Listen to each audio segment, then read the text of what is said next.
राजस्थान की 4 राज्यसभा सीटों पर 5 उम्मीदवार किस्मत आजमा रहे हैं। निर्दलीय प्रत्याशी के तौर पर राज्यसभा के लिए चुनावी मैदान में उतरे सुभाष चंद्रा को बीजेपी ने समर्थन देकर चौथी सीट के लिए मुकाबला रोचक बना दिया है। 31 मई को सुभाष चंद्रा ने निर्दलीय प्रत्याशी के तौर पर अपना नामांकन दाखिल किया है। इसके बाद राजस्थान में उलटफेर की संभावना बढ़ गई है। राजस्थान की 4 राज्यसभा सीटों के लिए कांग्रेस ने 3 कैंडिडेट उतारे हैं,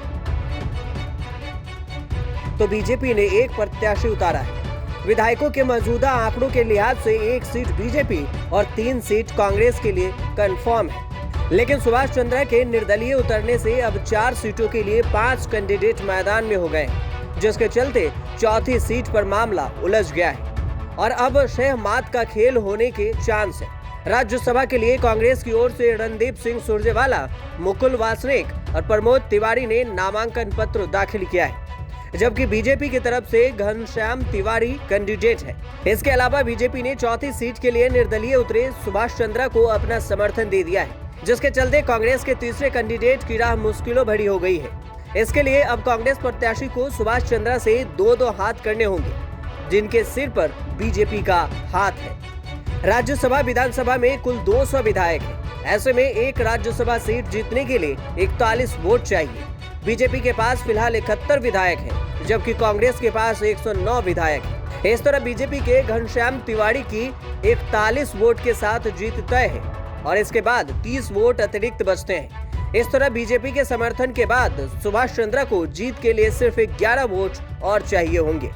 वहीं कांग्रेस के पास फिलहाल 109 विधायकों के अलावा 13 निर्दलीय, 2 सीपीएम और 2 बीटीपी के विधायक हैं।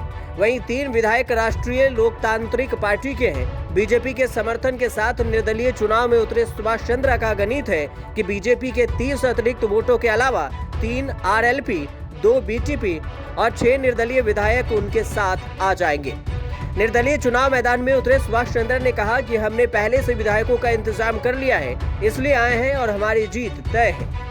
वहीं कांग्रेस के तीनों राज्यसभा उम्मीदवार को लेकर पार्टी के अंदर विरोध है। मुख्यमंत्री गहलोत के सलाहकार और निर्दलीय विधायक संयम लोढ़ा के अलावा वरिष्ठ विधायक भरत सिंह ने कांग्रेस के तीनों बाहरी उम्मीदवारों को राजस्थान से राज्यसभा भेजने पर आपत्ति जताई है। इसके अलावा राजस्थान से आने वाले कांग्रेस के वरिष्ठ पवन खेरा भी पार्टी के तीनों बाहरी कैंडिडेट को लेकर सवाल खड़े कर चुके हैं। वसुंधरा राजे के जानी दुश्मन माने जाने वाले घनश्याम तिवारी को उच्च सदन में भेजने के फैसले के बाद घनश्याम तिवारी को वसुंधरा के घर भेजकर मनाने की कोशिश की गई है। बहुत सारे निर्दलीय विधायक वसुंधरा राजे के संपर्क में हैं, जिसकी वजह से सुभाष चंद्रा भी वसुंधरा से जाकर मिले। पायलट गहलोत के सियासी संकट के दौरान वोटिंग के समय बीजेपी विधायकों के गायब होने की घटना के बाद वसुंधरा को बीजेपी साथ लेकर चलने की कोशिश कर रही है। राजस्थान में जिस तरह से 4 राज्यसभा सीटों के लिए 5 कैंडिडेट मैदान में उतरे हैं, उसके बाद कांग्रेस और बीजेपी दोनों ही पार्टियां अपने अपने विधायकों को साध कर रखने में जुट गई है।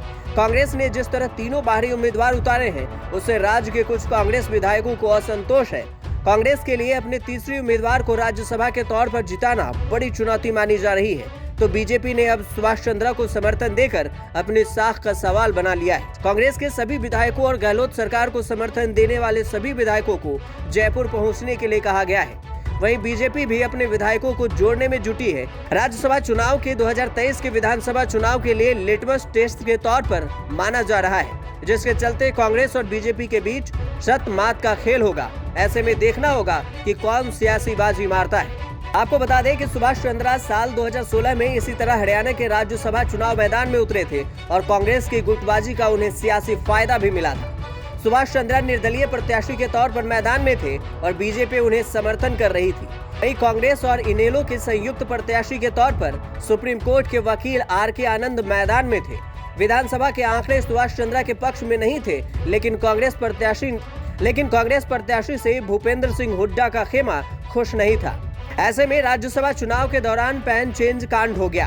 कांग्रेस को 14 विधायकों ने वोट देने के दौरान गलत पैन यूज किया।